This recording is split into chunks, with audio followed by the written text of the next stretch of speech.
Welcome back for the new episode of #5.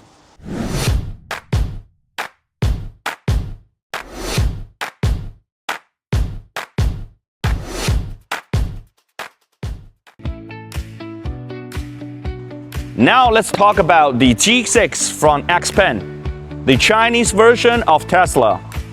Very modern, very simple. Let's find out.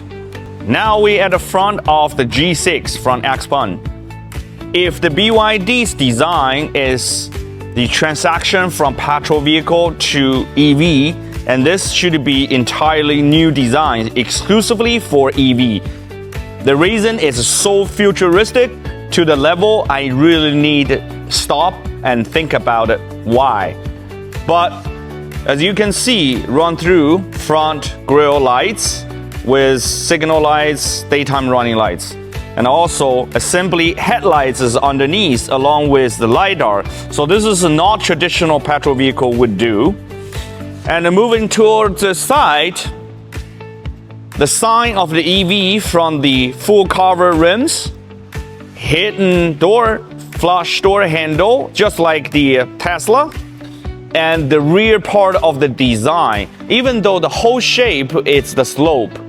It's like shooting brake, just like the BYD, very sporty looks. But this portion is something I really don't get it. It feels like afterwards, they feel the shape may be interfering with the headroom interior. So they adding a layer behind it or extra layer to bump the room. Especially the spoiler, you can see is disconnected. It feels a little bit awkward design. It's not proportionally right. So for me, this vehicle had a very narrow front, very fat in the back with extra layer on the top. So again, I can't be judgmental, but for me, the proportion, it's not right. Towards the back, the good point is the tail lights had very similar mirror effect comparing to the front. So similar style as the front running through lights. And that being said, this is the whole exterior design for Xpeng. Now let's get into the G6. Before we get into it, let's take a look at the material on the door.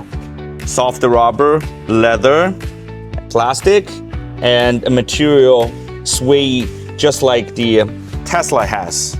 And also new generation EV always using the button for the door opening. Very straightforward and simple, just like the Tesla.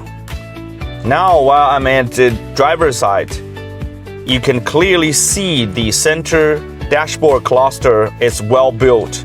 One piece, very unique into the whole design. Whether the steering wheel positions up and down won't block anything for the center screen. Unlike the BYD I mentioned, that design is a little bit after design, afterthought design. This is well built. I like that.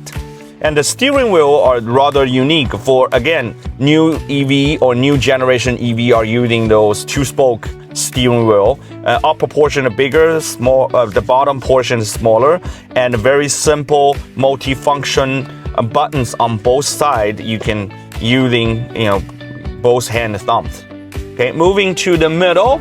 The screen is a little bit different. It's not a square in the frame shape, but in center you can see it actually is a square. Instead of a square shape, they had a very flat down. So this is something maybe trying to extend the area. I wouldn't think it's good or bad. So that's their simplicity design philosophy. And then moving downwards, there's dual wireless charge port. By seeing the ventilation port, I'm guessing, because there's no sign on it, so I'm guessing this is both high speed because you need to cool down. And moving downwards to the center console area, you have a huge space underneath, but I don't know, they have this very cheap plastic-ish storage plate in the middle. So this is not well-built quality feeling. And moving up, very importantly, it's the sunroof. As you can see, there's no buttons here to open. So this is actually no automatic sunshade, nothing. So this is aftermarket, someone put aftermarket piece, okay, glued into or attached to it. That's something maybe worth to consider. Higher option or trim vehicle should have automatic sunshade. Towards the passenger side, only thing you probably notice is the ambient lights. This is simple, it's nothing to block you or distracting you, just like the BYD had little fancy flashing lights on the dashboard. Another thing worth to mention, there's no glove compartment, so this area cannot be open. But I don't know, this is just a big waste to not having a compartment here. That being said, last part, very importantly, will be the seats. This is a two-piece bucket seats, just like the BYD. Very comfy, big old sofa. I mean, it can feel the seats is very thick, very soft. But in a way, personally, I love to drive. I probably prefer stronger support. All right, let's get to the second row. All right, now I'm at the back of the G6.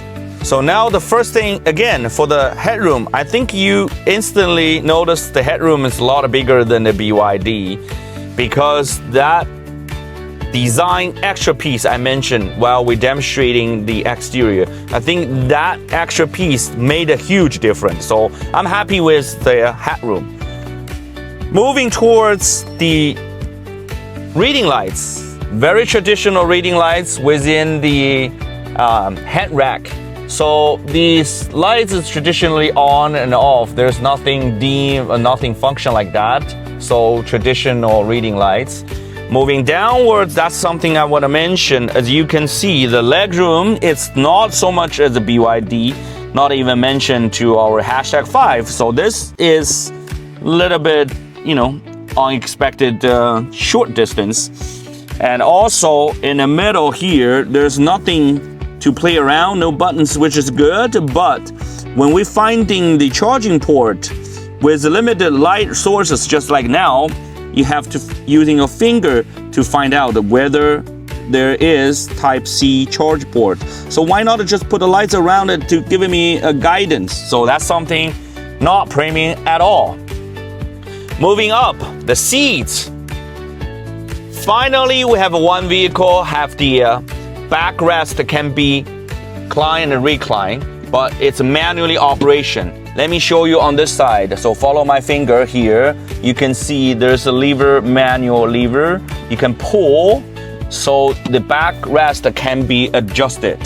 So this angle should be like this, up and pull. You can down. You can see the angle, maybe around 30 degrees or less than 30 degrees. So giving you that laid back feeling like me, like right now, so even better. So I would think this is better than the BYD sense of premium feeling. All right, so now let's get to the trunk.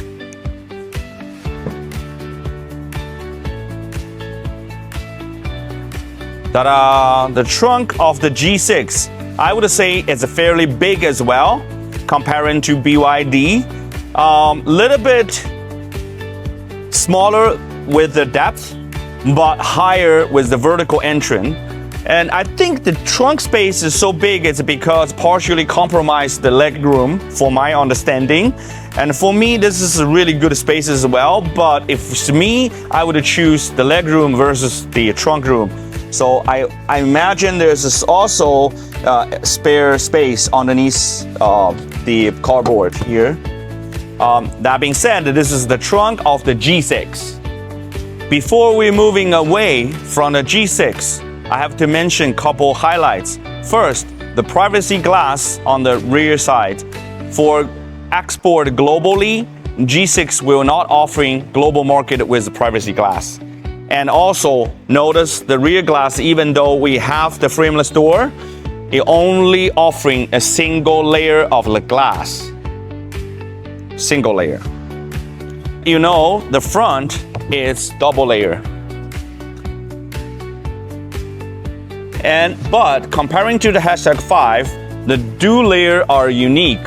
We have same thickness for dual layer. This is thicker and thinner. So this is, I would say, not dual layer, but 1.5 layer.